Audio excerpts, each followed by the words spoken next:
Hola mis queridos amigos, nuevamente con ustedes, su doctor Maximiliano, su doctor Tigre, el que ronca en esta negra noche neoliberal latinoamericana, sudamericana, ecuatoriana, en la que hablaremos sobre las posibilidades reales de que este gobierno de Guillermo Lasso sea un buen gobierno.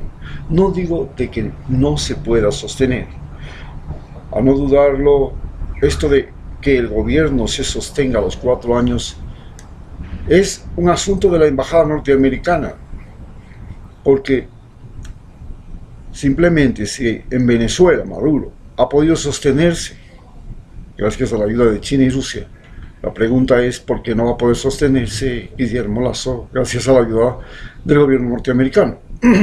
Pero también es muy cierto que el gobierno norteamericano y Guillermo Lasso están abonando el terreno para que ya sea Rafael Correa, directa o indirectamente, regrese al poder, o para que los líderes indígenas, entre esos Leonidas Issa, sea el próximo presidente de Ecuador. Están abonando el terreno. Pero, ¿cuáles son los factores que deciden si este gobierno va a ser exitoso o no, o va a poder sostenerse o va a ser un fracaso más? Señalaremos que hay tres adversarios terribles del gobierno. El primero, por supuesto ya sabemos que la pandemia es el principal problema, pero el presidente pudo haber sacado éxito y declarado salvador de la patria si las vacunaciones que hizo salvaban al Ecuador en los 100 días que él dijo que podía hacerlo. En realidad vacunó 100 días, lo que nunca se pensó es que podía llegar la variante Omicron y echar abajo todo lo que ha sido la vacunación y prolongar hasta ya 2 años, que es lo que estamos viviendo, esta pandemia que ha destrozado la economía y la estabilidad de las familias. En esta situación, los desocupados, los indígenas y un grupo muy especial, los ex becarios, que son 20.000, ni más ni menos, se convierten en los principales enemigos del gobierno. ¿Y por qué se convierten en los principales enemigos del gobierno? ¿Cómo pudo esta cosa ser posible? ¿Cómo sucedió? Bueno, los desocupados, evidentemente, la pandemia pues mandó a la calle a un montón de gente, al igual que el gobierno de Lenín Moreno. Y el gran problema es que la diferencia entre los desocupados antes de la pandemia y los desocupados después de la pandemia es que los desocupados ahora son gente que necesita pagar electricidad, necesita pagar agua, educación de sus hijos, transporte, medicinas, alimentos, y eso significa endeudarse. Antes, los desocupados en el siglo XX, hasta mediados, prácticamente la última cuarta parte del siglo XX, eran desocupados que, bueno, no tenían agua, no tenían casa, no tenían electricidad, no tenían celular, no tenían que pagar celular, no tenían que pagar tampoco los megas del celular y todo eso. Hoy, los desocupados son gente que está endeudada todos los días y todos los días se endeuda más. Pero a esto se suma no solamente el pago de los servicios como la electricidad, el agua, el internet, sino que también se suma de los impuestos ahora. Todos los ecuatorianos tienen que pagar impuestos porque tienen su casita, tienen su automóvil, tienen su cualquier cosa, y todo eso paga impuestos, su negocio. Pero además tenían que pagar al IES y ya no pueden pagarlo, están saliéndose del IES, pero sin embargo quieren todavía mantener, porque si no, imagínense, son 15 años, 10 años, 20 años de aportaciones que si de la noche a la mañana se van a la calle, desaparecen. Entonces ellos tratan de mantener las aportaciones por cuenta propia. eso también se convierte en deuda. Como consecuencia de todo eso,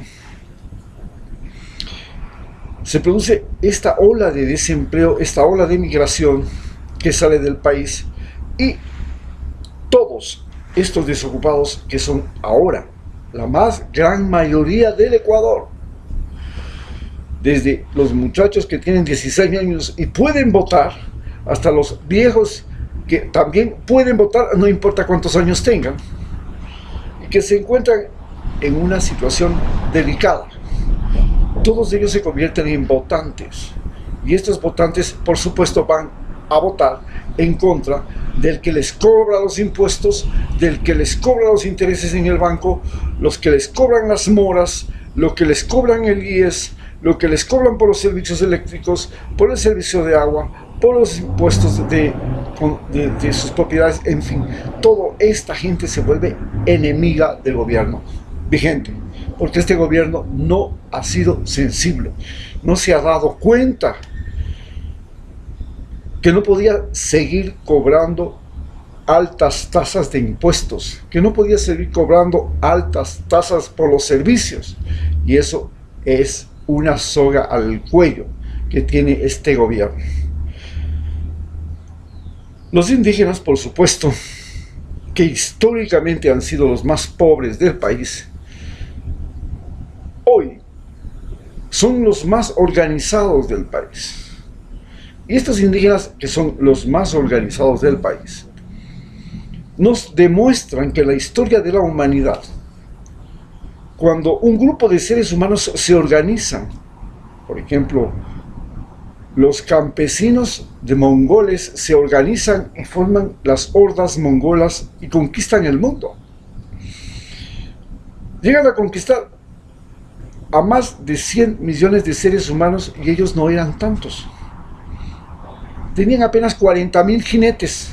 ¿Cómo llegaron a conquistar y dominar a 100 millones de seres humanos? Pero ustedes, es más, ni siquiera 100, porque conquistaron China. Probablemente fueron 300 o 400 millones de seres humanos que llegaron a tener bajo su dominio 40.000 jinetes. Hoy los indígenas, que no son sino muchos menos que los discapacitados de este país. En este país, los discapacitados de este país son 1.400.000 y están organizados por Lenín Moreno, que es gracias a ellos que llegó a ser presidente de la República. Los indígenas no llegarán ni a 100.000, los indígenas organizados, pero están organizados y tienen una enorme capacidad de movilización y un gran resentimiento social, porque históricamente han sido discriminados y quieren el poder, pero además tienen la capacidad de controlar el abastecimiento de las ciudades de alimentos, porque ellos son los productores de alimentos de las ciudades, y además, como están en los campos, tienen la capacidad de controlar las vías, y entonces pueden bloquear el abastecimiento de las ciudades y crear un colapso de abastecimiento en las ciudades, y de esta manera derrocar al gobierno. No se trata de que ellos se van a ir de puñetes en las calles. Ahí no tienen ninguna posibilidad de ventaja frente a un grupo de hombres armados hasta los dientes, asesorados internacionalmente, con gases, con armas de corto y delgado alcance, con gases, con aparatos, con motores, máquinas, trucutrus y todo eso, hasta caballos y perros, que en las ciudades son muy eficaces para frenar los paros, pero en los campos no sirven para nada, porque los campesinos simplemente van y bloquean la carretera aquí, y cuando la policía va a abrir el paso en ese lugar, simplemente se mueve más allácito y lo bloquean más allá. Y eso significa que tenemos miles y miles de kilómetros de carretera donde podemos bloquear. Y no tenemos miles y miles de soldados lo suficientes para movilizarlos hasta esos lugares todo el tiempo que se estén bloqueando. Es como un COVID que produce trombos en las arterias, y produce aquí, produce allá, produce acá, y produce allá, y produce acá, y bloquea, y finalmente nos mata. Los indígenas tienen esa capacidad que no tiene ninguna otra organización social en el Ecuador. Por eso son los que realmente pueden derrocar al gobierno. Pero hay un grupo especial de seres humanos que en cambio son los más inteligentes de este país. Fueron a educarse en las mejores universidades del mundo, en 20.000 estudiantes en las 100 mejores universidades del mundo. Eran las mentes más brillantes del país. Se prepararon, fueron allá, y no solamente que aprendieron, sino que además establecieron relaciones en ese país al que fueron a estudiar, lo que les permite trabajar en el Ecuador y fuera del Ecuador. Esta gente que representa la inteligencia humana y que tiene que enfrentarse a una serie de presidentes que son absolutamente incapaces. Lenín Moreno era un administrador de empresas que ganó después de 8 años de estudiar, porque era bien tonto, el título en una carrera que solo requiere 4 en la Universidad Central. Y ese llega a ser presidente. Y el actual presidente apenas es un bachiller, con una astucia para los negocios. No discutimos, es inteligente para hacer negocios, es inteligente para ser banquero y es inteligente para hacer contubernio y política a tal punto que ha sido principal asesor del gobierno de Guillermo Lasso, de Yamil Maguad, que nos llevó a la quiebra bancaria, a la gran emigración, y él estaba ahí, pero le fue muy mal, fue muy equivocado en su inteligencia, pero se hizo ultramillonario, llegó a ser multibillonario, y hoy dirige el país con una cojera que le impide una presencia física y que nos hace pensar que en el Ecuador realmente es un país de discapacitados. Pues tuvimos un presidente discapacitado antes y un semidiscapacitado ahora. ¿Qué diablos pasa? Debe haber un problema en el Ecuador, un problema serio de salud. Y ahora, este presidente que tiene muchas dificultades físicas y que tiene mucha baja preparación estudiantil, digamos, intelectual, que sabe contar billetes, pero no sabe entender ideas,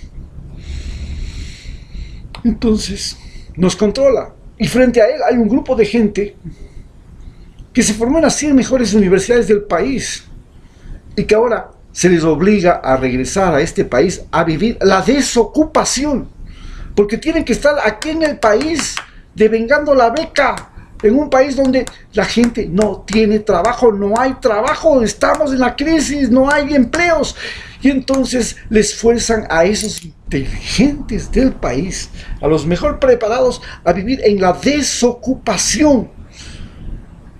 Y esta es la clave para que esos que están forzados a ser desocupados